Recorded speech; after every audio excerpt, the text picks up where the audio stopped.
Hello, my name is Daniel, and I'm here because I want to present to you my new book, Harry Potter and the Deathly Hallows. Yes, J.K. Rowling is not the author, okay? If someone tells you so, he's a liar. And I have to say that I am the big liar, because, yes, this is not my book. It's a J.K. Rowling book, okay? And this is not my voice. My voice is not that fast, and it hasn't this nasality, okay? It's more like this. Yes, this is my voice. Okay. Hello, my name is Daniel again, and I want to present to you this time several voices that I crafted from Harry Potter and the Deathly Hallows. 12 voices indeed. So I chose this time a fragment from the beginning, page 47, yeah, it's more like the beginning, and the Seven Potters part. And it's a very crazy fragment, especially for voices. I want to present to you this fragment, and then, as always, I will explain the references I followed from the book and what did I do with my anatomy to reflect these references. I hope you enjoy it, and that's all. Let's see the fragment. I hope you enjoy it. Harry Potter and the Deathly Hallows.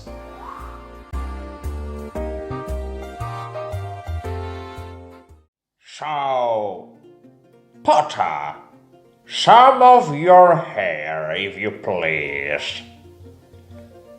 Harry glanced at Ron, who grimaced at him in a just do it sort of way.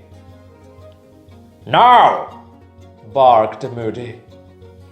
With all of their eyes upon him, Harry reached up to the top of his head, grabbed a hank of hair, and pulled.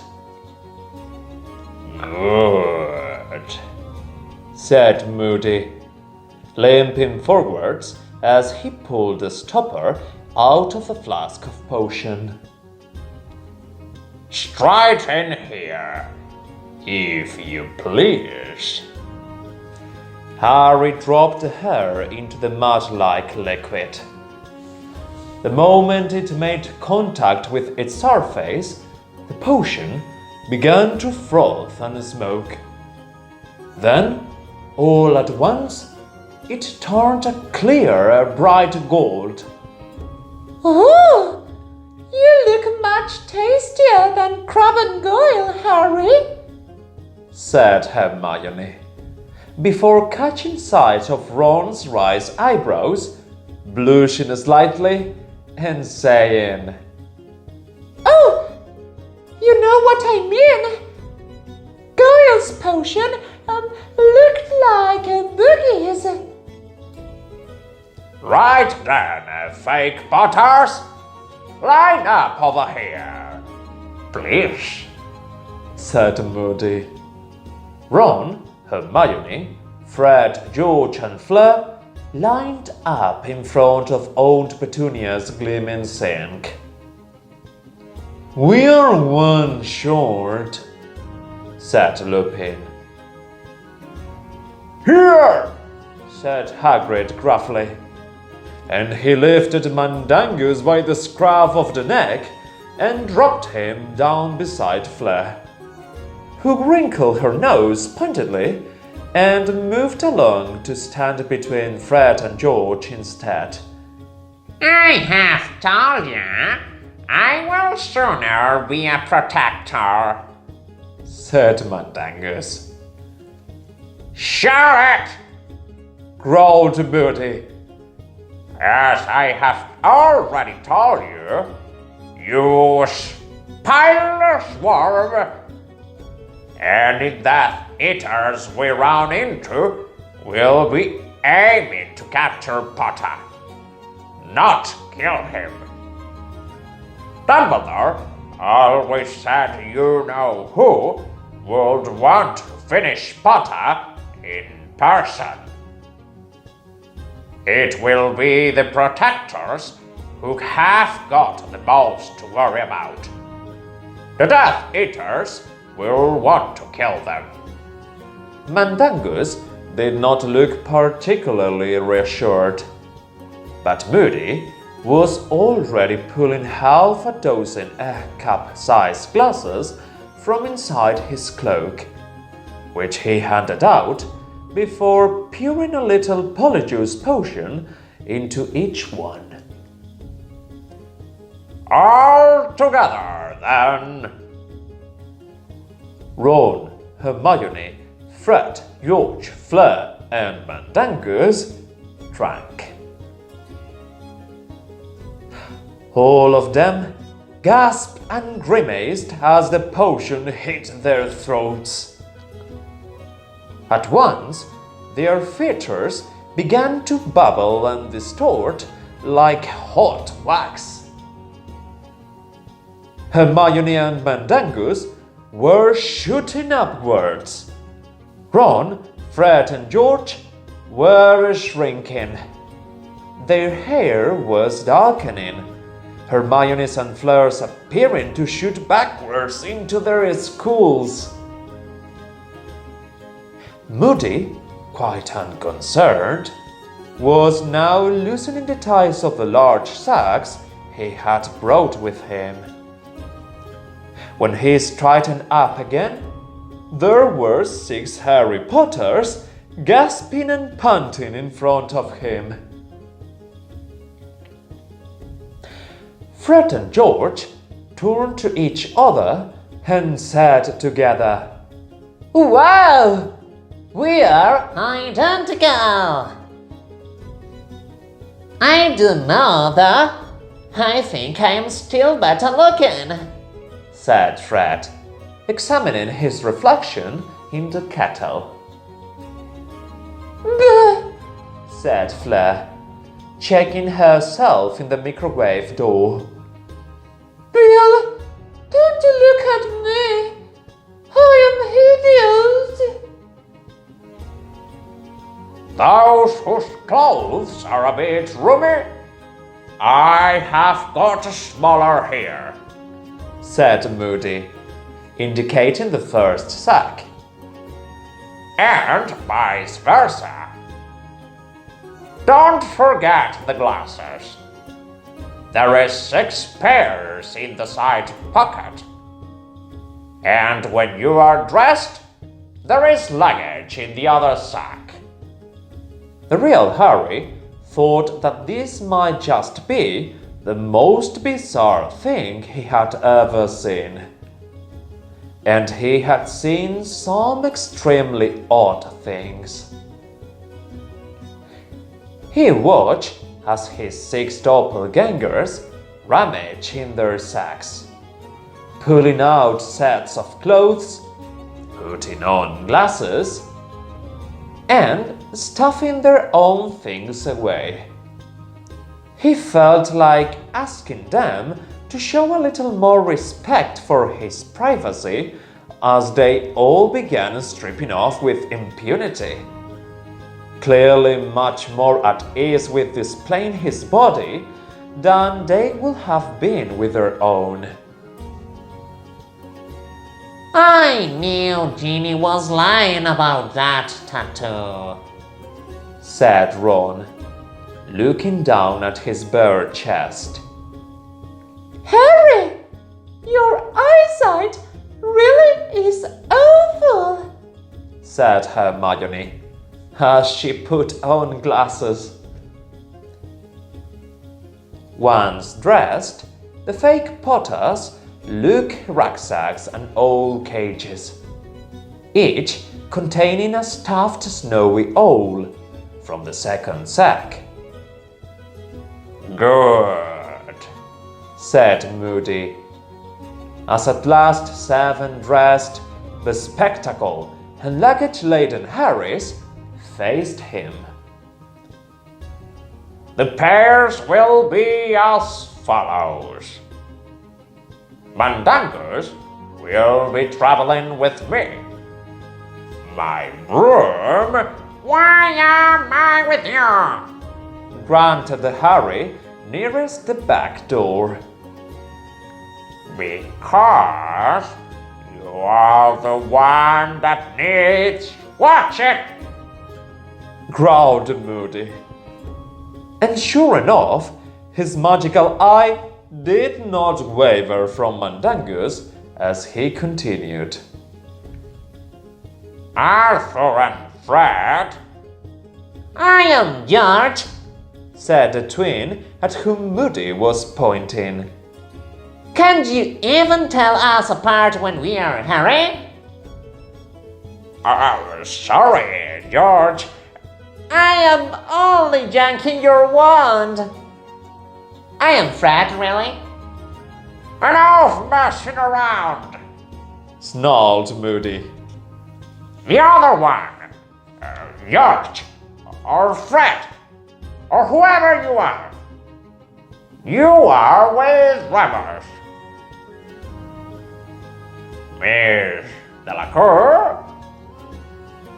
I am taking Fleur on a thestral, said Bill.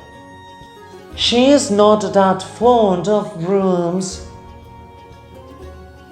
Fleur walked over to stand beside him, giving him a soapy, slavish look that Harry hoped with all his heart will never appear on his face again. Miss Granger with Kingsley, again by Thestral. Hermione looked reassured as she answered Kingsley's smile. Harry knew that Hermione, too, lacked confidence on a broomstick. Which leaves you and me, Ron, said Tonks brightly, knocking over a Mac tree as she waved at him. Ron did not look quite as pleased as Hermione. And you are with me, Harry. That all right? Said Hagrid, looking a little anxious. We'll be on the bike. Brooms and thestrals can't take me away, see? Not a lot of room on the seat with me on it, though. So you will be in the sidecar. That's great, said Harry, not altogether truthfully.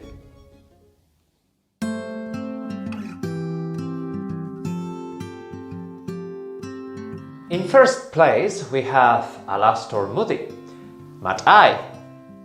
This character is a very special one. I personally love it, and I wanted to make it clear that he is the boss in this scene. Well, he is. He's directing everyone. So yeah, this character, the references we are looking forward is the way he speaks. So he is grunting. He, he is trying to make it clear that his vision is the only vision that exists. So everyone must do what he wants. We have the movie as another reference, the way in which he is characterized, very rude, and he's like old school. He doesn't want power, but he has power. He is like a leader that no one has elected, but he has the power to do the job properly. So, what I do to make clear all of this reference with my anatomy is using the vocal fry. Vocal fry. Well, this is the basic vocal fry. We can transform it we can do this. You know, a very deep voice, and it's pretty cool. And this is the base for Madai. And then what I do is changing my lips this way. Okay, talking like this. With this movement, I'm transforming my voice. Besides this, I use my nasality. This is nasal preference, although there is not like a 100% nasality, but it's more like 80-20, yes, but the preference is nasal voice. And well, if we add this, of course, with a dark voice, we need a dark vocal fry, and the expression in the face is very useful in this case. So what I usually do is like this movement with my eyes, and you know, like compressing the face. This helps me a lot. It's not something that is needed, but it helps. But there is something else, that is the oral expression, and specifically the intensity. So the way in which he speaks is like he is on piano, but in 1 second he is on forte. So he starts here, and then he's here, and then he's back here again. So in one phrase, when he's talking with Mundungus, it's a perfect example, because he's getting anxious and he's okay, Mundungus, shut up. No, like that. He is escaping. So this is the voice of Madai. Now we are going to check the next voice, and this will be Harry's voice. Let's check it.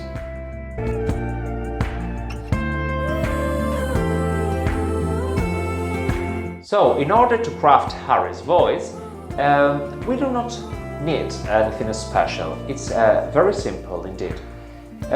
What I use is raising the level of air in the way I talk. This will be my normal voice, but we are dramatizing the voice, so we are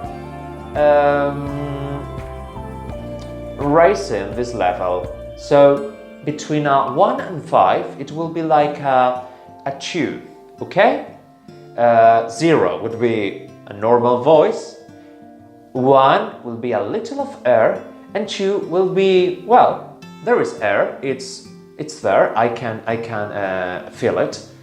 And so this will be the level of air. It's here, it's not like here. You know, this is a lot of air, and it's too much. Oh my god! Okay, so yeah, we need to contain it. And there is nothing else special, but the way he speaks, he is a very mature boy. After all the things he passed, all the dangerous things, all the tests, everything. In previous books, previous movies, we saw this. So he's very direct, the way he speaks now. He used a little bit of a child affect, okay? So there is a change in the larynx that if we do this movement with our larynx, that it's produced with a very simple exercise that is doing like a cry, a sobbing, like like a child that is, he wants something and he's asking for it to his mom. Oh, Mom, please, buy me this ball. I like it a lot. Please, Mom, please, buy it to me. Okay, something like that.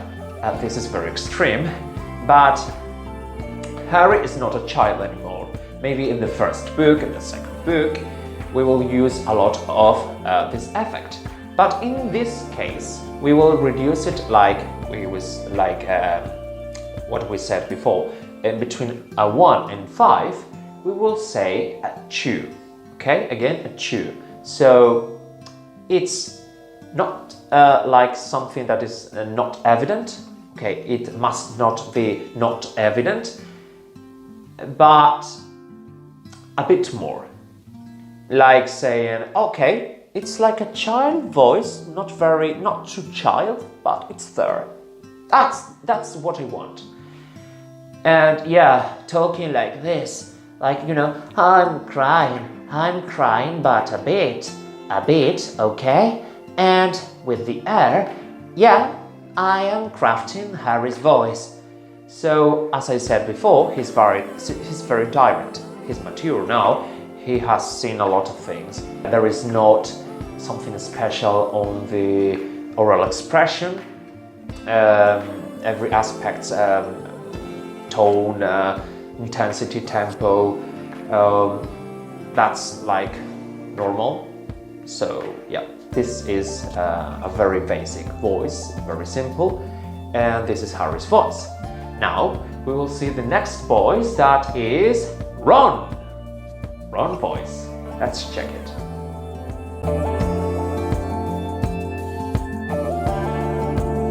So we have Ronald Weasley here, Ronald Weasley's voice, and to make it clear, every Weasley in the family will have something to do with the nose. So nasality is basic for Weasleys, and Ron is not an exception. Ron's voice, taking back this reference of level, which I use a lot, between 1 and 5, this is the base of Ron's voice, we will take a 4 out of 5 level, okay? So it's not a very nasal voice. This is not Ron, okay? This is not Ron because, well, it's too much. It's a bit less, okay? So it's obviously there, but it's not too high. So yes, talking like this will be wrong, okay? And this is the base. So with a nasal resonance, we make it clear that Ron is very different, has a different voice. It's pretty clear, and that's something I use as a trick to make a difference between some characters.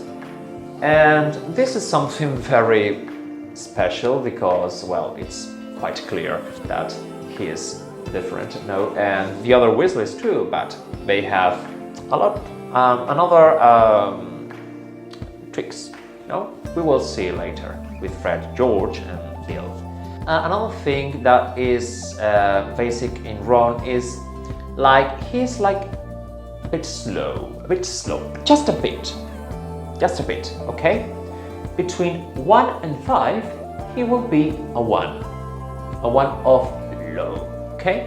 He's, well, a bit calm character. So it will be like talking while like this. I'm a bit relaxed, not too much. With the vowels, we are creating like big holes in the vowels. Hello, I am Ron Weasley, and I am here to tell you that you are very beautiful, okay? So yes, this is basically the Ron's voice. He's a character that is, well, it's a bit slow in general, and not like something that is bad, but well, it's like the funny boy in the trio, you know, among Harry and Hermione. He's like the funny guy. Haha, I'm here to be a clown. Okay, a bit, yes. Yes, this is Ron's voice. And now we will change to the next one. We have a female voice. Wow, this is hard. We have Hermione's voice. Let's take a look.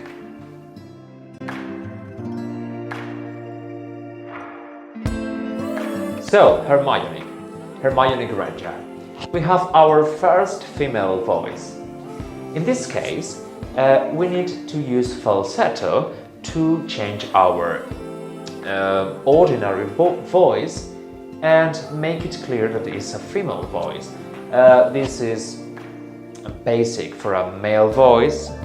If you're a girl, you will not need this. So, yes, using falsetto, like the trick I usually do to reach falsetto is you know, singing a bit, okay? Do the do scale, you know, from do, and rising until my vocal cords can't go beyond. In this moment, my normal voice, my ordinary voice, will change to falsetto. This is very common on singers and actors.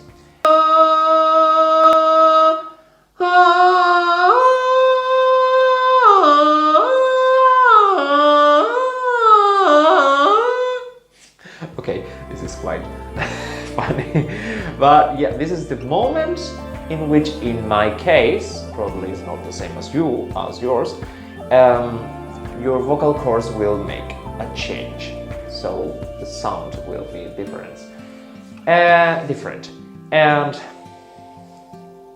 we will do this special effect that is called falsetto. And with falsetto, we have a female voice here, a bass, okay? I'm dramatizing a bit, ooh. Okay, and we need a bit of tooth effect. Okay, so we do not want a 3 or a 4 or even a 2. We need just a bit of teeth. So we make a teeth and down lip contact. This. Just a bit, and not always, just sometimes, okay? So, talking like this, I'm Hermione Granger. So, yeah, he's like,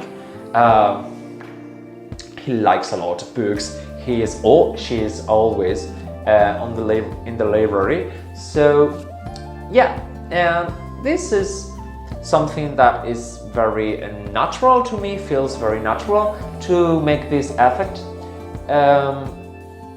And another thing that I use that is, well, there's a bit of nasality, but this is usually there because we are using falsetto, although there is not like a nasality effect that we must do. It's more like natural falsetto with tooth and down lip contact. And a bit, just a bit, I do not always use it, tongue retraction, okay? We retract the tongue a bit, just a bit, 1 out 5 again. yes, talking like this, and you. Okay, it's a bit, just a bit. And something else that I use as a support is the pointing. It's like here Hermione is like a triangle, okay? He's like very pointed, and she is raising her finger. Okay, saying to everyone that she is smarter, or like, No, that's not that way. It's this way, okay? like, yeah, I know, you don't. this way. So yeah, this is Hermione's voice. And now we will change to see another voice. From here we will see voices that are not very important in this fragment, but they are there. So let's check them. We will see now Hagrid's voice.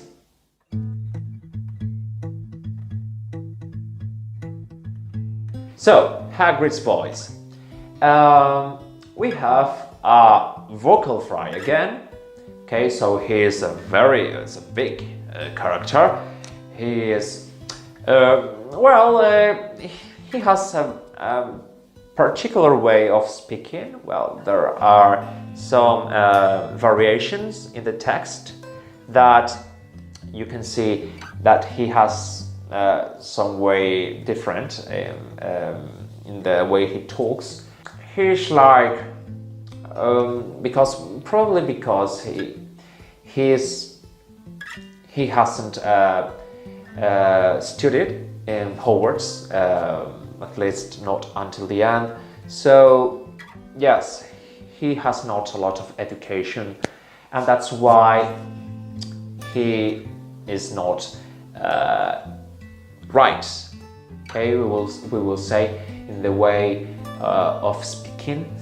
So he speaks like this. Okay, we will need to do this movement with our lips, and we will need a lot of air this time. We will need like a 3 out of 5 and sometimes 4. Okay, but I will say this time 3 out of 5 because 4 out of 5 is too much air in this case for all the effects that he has, movements. Okay, that the way in which we activate the anatomy, it's too much. So 3 out of 5 is okay. He does something with the chin. Okay, he move it forward. I move it forward a bit. So yes, a bit of prominence. At 2 out of 5 of prominence. Not a lot of prominence. Not too much. Just more than a bit. And this is the way he will speak. Hello, I'm Hagrid, and I am going to help you, Harry. Okay, he is friendly. He is bright. He shines a bit. Okay, this is the feeling that I use in order to craft his personality, this character. He tries to be good, and he is with Harry a lot, especially well. And yeah, this is Hagrid's voice. Now we'll change to the next voice, that is Fred and George. We will see them together.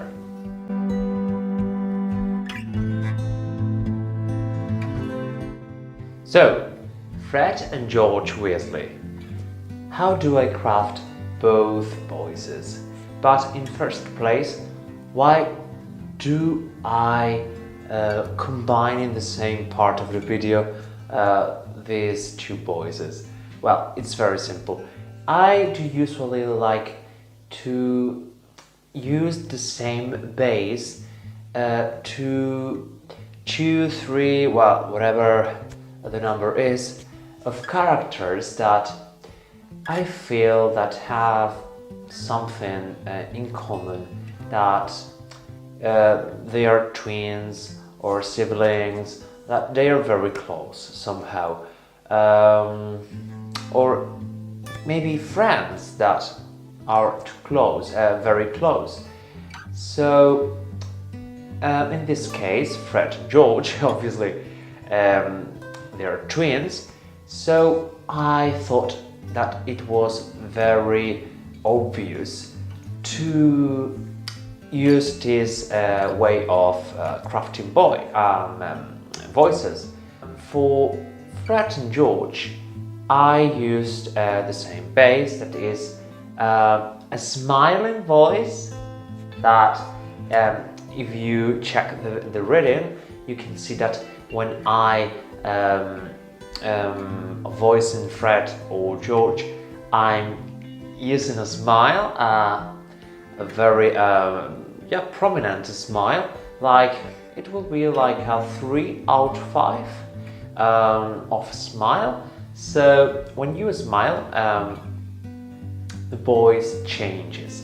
It's raised, it's higher somehow, it's like more present and brighter. Yes, I feel it's impossible to put apart from Fred and George. They are very energetic, they are like kids. They are basically kids, they are mature. They are, like not adults, but they're close to it. But they're like kids. Yeah, they like playing, you know, with they have that shop of candies, and they like things that are related to kids to play and like very basic. And they do joke. In the oral expression, I used tempo on a different way than the others. I speed up the tempo with Fred and George, so it's not like a 5 out of 5, but yes, a 4 out of 5 it will be. And talking like this, okay, with this tempo, they are very nervous, okay, so they need to do everything. They need to be there, and then there, up there, and down here. They need to be everywhere. So yes, this is basic to them. They have this personality. They're very nervous. This couple of things, the tempo and the smiling, is a basic in both of them. But from here we have a different effect from each one. I said that Weasleys, to me, need a nasality, an air resonance that is focused on the nose. But here's a difference. The difference here is that while Fred will use nasality, George will use orality. So for Fred, it will be 100%, well, not 100% really. It will not be very nasal. It will be a 4 out of 5 of nasality. That it will be like 85–90% of nasality and 10 of orality. While George, it will be the opposite. It will be like a 90 of orality and maybe a 10 a bit of nasality. So I use this trick to know if I'm using nasality or not. That is talking while you are closing your nose with your fingers, okay? Pitch it. So talking like this, well, you feel some vibrations in your nose, but it will be, it's impossible to avoid them. But you know that the voice is not closed, okay? It's perfectly understandable. The way of avoiding nasality, although you feel some noises in your nose.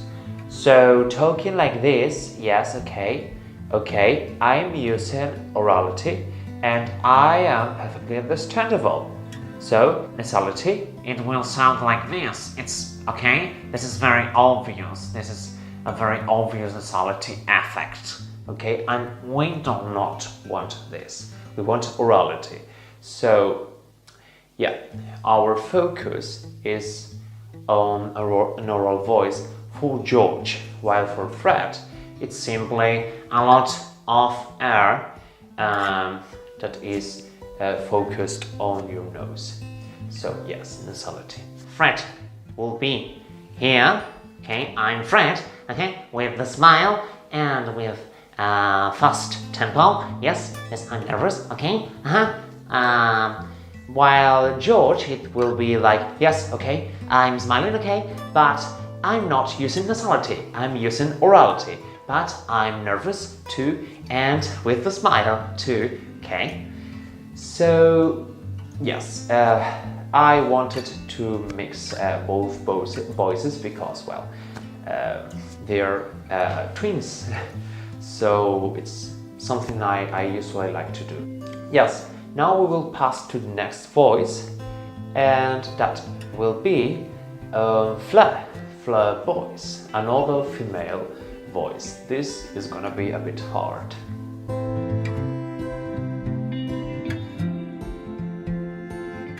So, if we want to craft Fleur's voice, you can do whatever you want, but what I do is, well, in first place, reach that falsetto we saw previously with Hermione. So yes, when we are in falsetto, okay, we have that bass. This is my bass, okay, for Fleur Delacour voice. we need to make this protruding on our lips. So yes, talking a bit like this, and like, yeah, like raising your head, like I'm very stylish, okay? I'm Fleur Delacour, okay? I'm not that person that is walking around. I'm different. I am just special. And yes, I am Fleur Delacour. Yeah, I'm talking like this, okay? When you talk like this, this gives you a different feeling in your voice and in your body too. It's a perfect example for this kind of voices that are followed directly by the body. This is a very bodyish voice. The body transforms the voice. It could be even the bass of the voice instead of falsetto, depending on how you understand it. But yeah, body and falsetto will be the base for this voice. And yeah, this position, this way of presenting yourself, okay? And we want another thing that is besides the way of talking that gives you this position, okay, like more stylish, as I said before. It's very important. Although I feel I'm not an expert, but I try to do what I can. That is a French accent. That is something a bit hard to me. Maybe for people that are born in countries in which the English is their mother tongue, it's easier, but I'm Spanish. I need to craft a female voice with a French accent. It's quite hard to me, but I try to, well, I think this protruding lips, I think that helps a lot, because it's like very French. I don't know, maybe like this stylish part of from French people,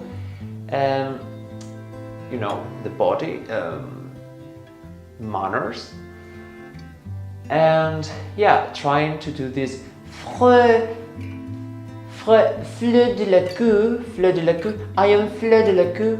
It's so hideous, no, this occlusive, this closed sounds. Yeah, so trying to mix all of this, it will sound like, well, what we saw before in the reading, that it's the falsetto, the protruding lips, and the manner. Okay, the manner. I'm so stylish. I like this this way of expressing it, like with yes, like yeah, I'm so stylish. And then the accent. I am Fleur Delacour, and the accent, the French accent. Oh, Bill, I'm hideous. Don't look at me. Oh my God. Oh, I'm Fleur Delacour. Well, I try my best, but yeah, it's not very important that the French accent is too present, okay? With a bit of the intention of this French, it's enough. That's enough. Because the way in which you are protruding your lips, okay? And the manners, the stylish movement, this manners, all of this gives you what is needed to craft the voice. It's a hard voice. But, well, this is Fleur Delacour. So the next voice is Mundungus Fletcher. Let's take a look.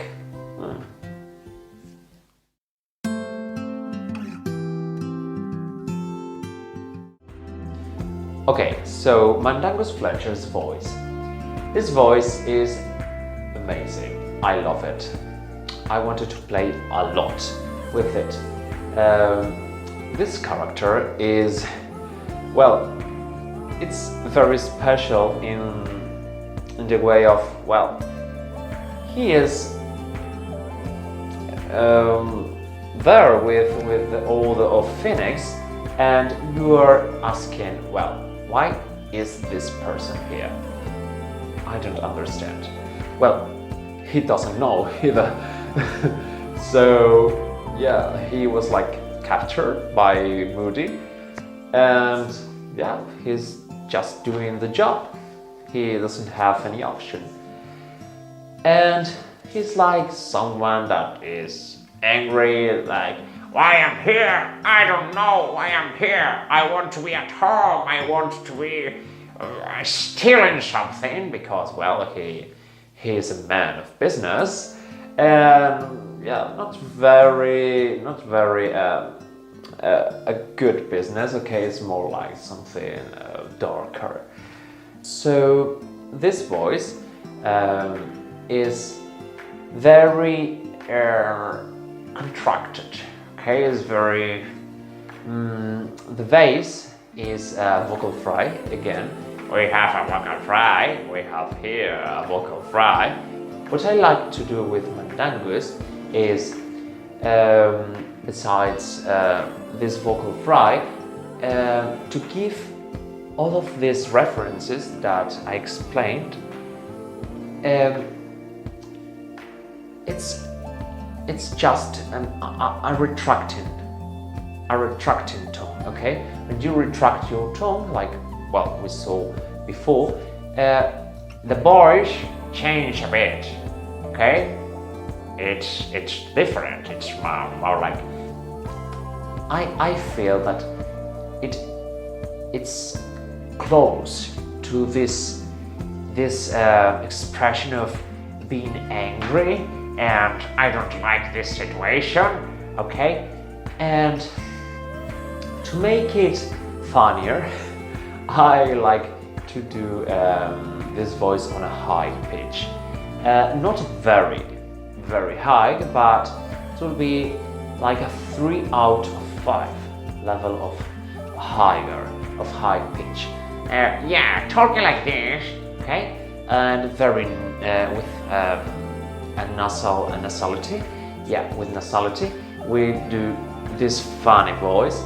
Okay, the body helps here too, and yeah, with this intention, with this character that, well, you shouldn't trust this kind of characters like this way. Okay,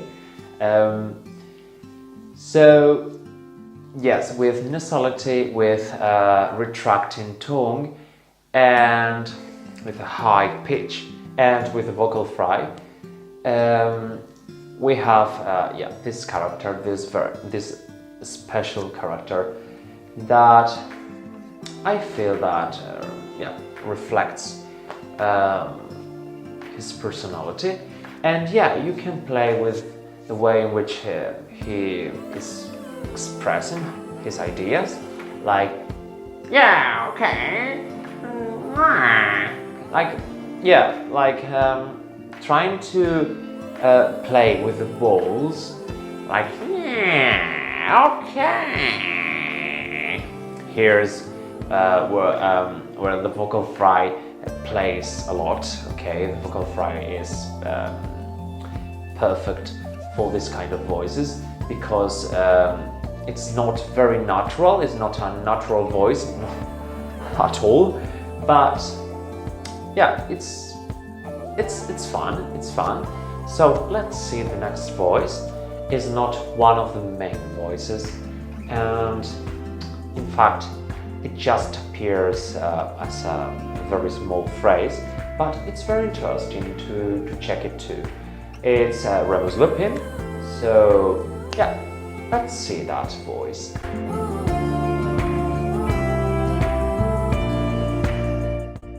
Okay, as I said before, is not one of the main voices, but it's very interesting because although it's not hard to craft, it has something that is very opposite itself. That is the use of vocal fry. Okay, vocal fry is usually connected to a low pitch, although you can use it with higher pitches, but it is usually used this way. And with vocal fry, we resemble this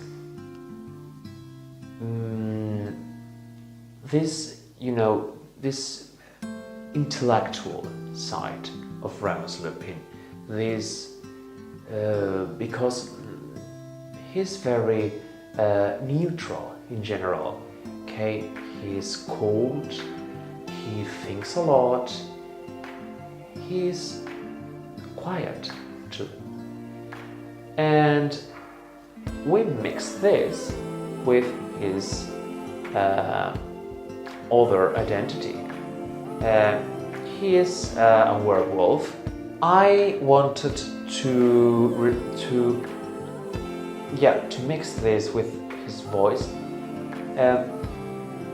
in some way. So I added an nasality, okay, because, well, I connect the werewolf anatomy, with the nose, with this figure that we see perfectly in the movie, with his more human personality. It's like an animal, a wild personality mixed with a colder and static and neutral personality. So this is why I wanted to craft a voice with this opposite anatomy choices. So with the vocal fry, we have the human part, and on a neutral pitch that it doesn't go. It's the pitch. It's maintained, It doesn't do higher notes or deep. Okay, other pitches is like in the same way every time. And with the nasality, we add this wildish aspect of Remus Lupin to the voice.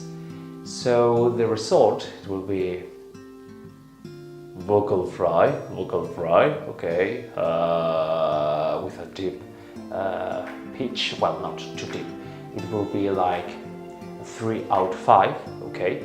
But we are adding a nasality. So, yeah, Harry, why are you doing that? Seriously, why? I don't understand. Please explain. I need to understand it perfectly. Okay, I am. This is Pulp Fiction. Okay, I'm Uma Thurman right now. Okay, this is a way of resemble this voice. You know, it's very. It's like a square. Okay, very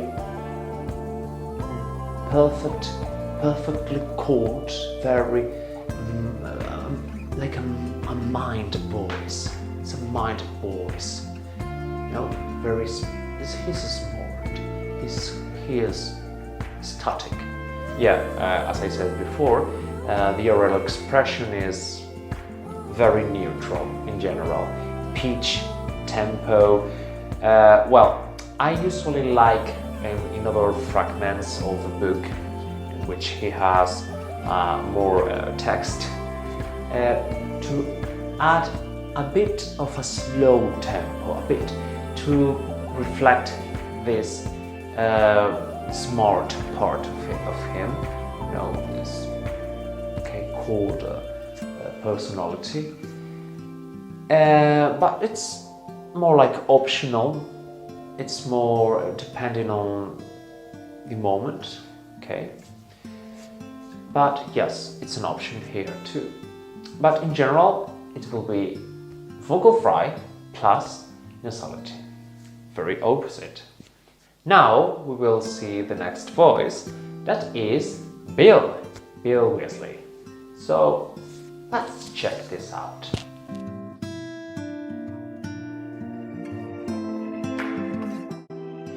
Bill Weasley. Okay, we have another Weasley here. We have a lot of Weasleys. And here, once more, we will be supported by nasality. Okay, to make clear that Weasleys are family. So we need a net. Okay, we need to connect somehow these voices. And this is the nasal voice. Bill Weasley it's not as energetic, okay, as Fred or George or even Ron. He's more like a bit, yeah, he has some connections with Remus Lupin. It's a bit cold, but just a bit. It's not cold. It's more like calmed. He's calmed. Okay. He is an adult. He is mature. He passed Hogwarts education, and he has a job. He has he's in another stage compared to other Weasleys. So yeah, he is okay. I know what life is. So okay. So yes, this is the pace of the voice, like a bit calmed. Okay. So the tempo will be like a bit slow. Okay, but not too much. Just a bit. Okay, between 1 and 2. Okay, out 5. And the air. He has a lot of air.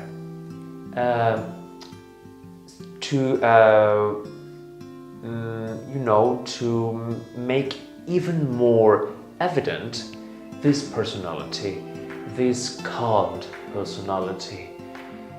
And yes, he's a very kind person.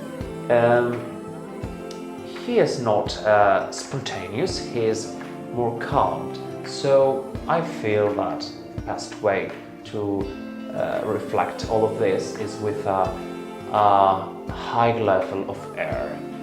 Not 4 or 5, but yeah, more like 3.5. It will be like in this way of air. Okay, so I'm like breathing almost. Okay, it's like a breath. Bit, okay, not too much. But yeah, we add this to the nasality, and yes, to that slow tempo and a bit of not very low pitch. It's just a bit okay, it's more in the neutral part, but with a bit of low pitch, 1 out of 5. So yes, okay, this is the way in which I express my ideas. So yeah, I'm organizing a wedding with my future wife, Fleur Delacour, and there will be no surprise. There will be no Death Eaters. There will be no deaths at all. It will be just perfect. Oh my god. So, yeah, this is the way. Okay, it's a calm voice. This is Bill Weasley. And now that we have seen almost all of the voices, we will see one voice more. Yes, another female voice, Nymphadora Tonks. Let's check this out.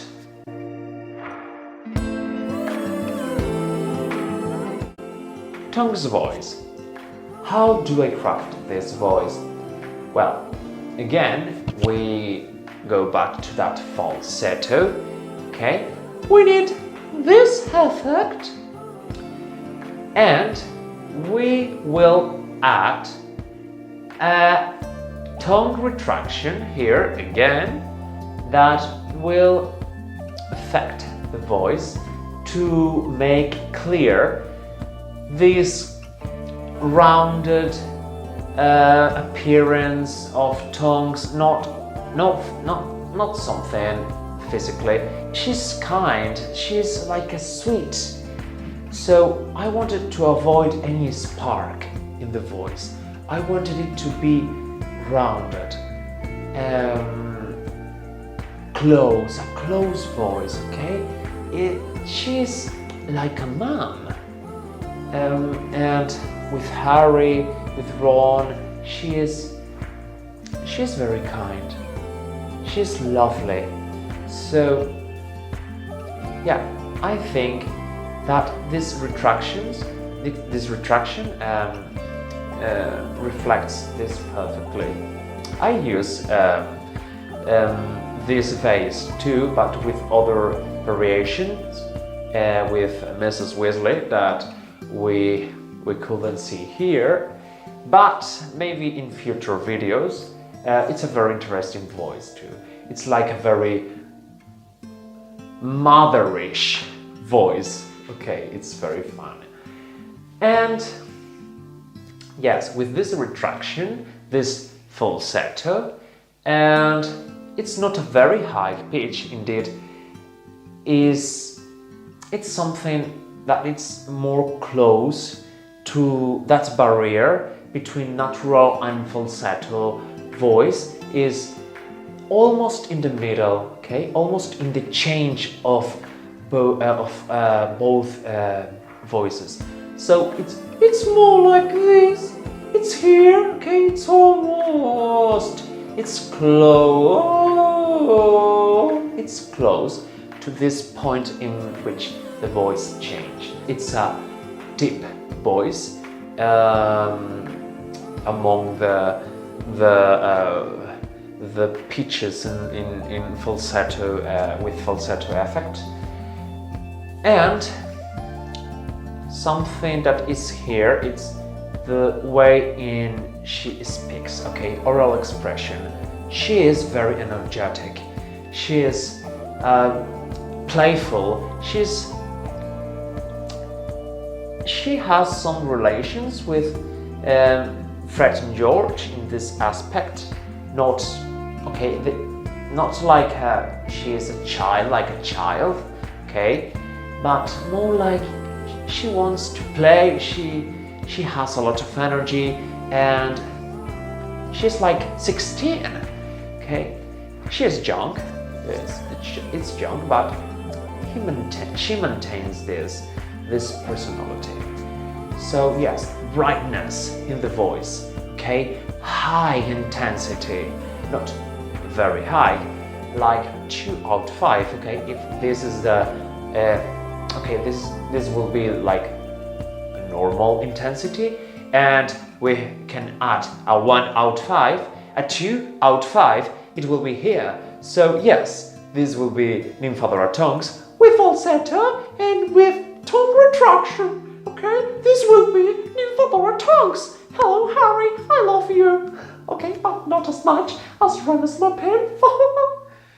Okay, so yes, this is Nymphadora Tonks, and I feel that reflects perfectly her personality. Of course, it's my decision. These are my own choices, but you can add some other choices and craft your own voice, not just for Tonks, but for every character you want to play with.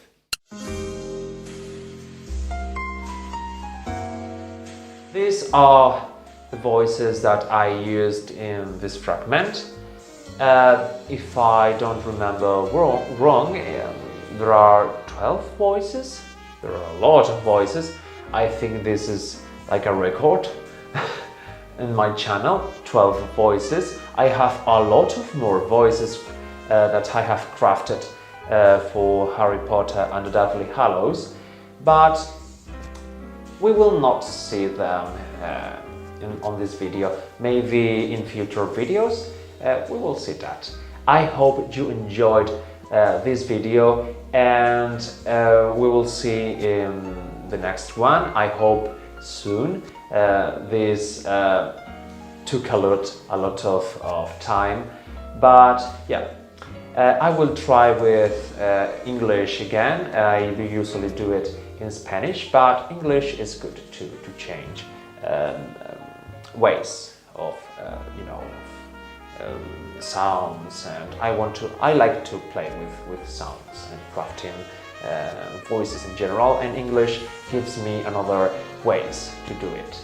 So yeah, that's all. I hope you enjoyed the video, and we will see again in the future. Bye and have fun with your voice.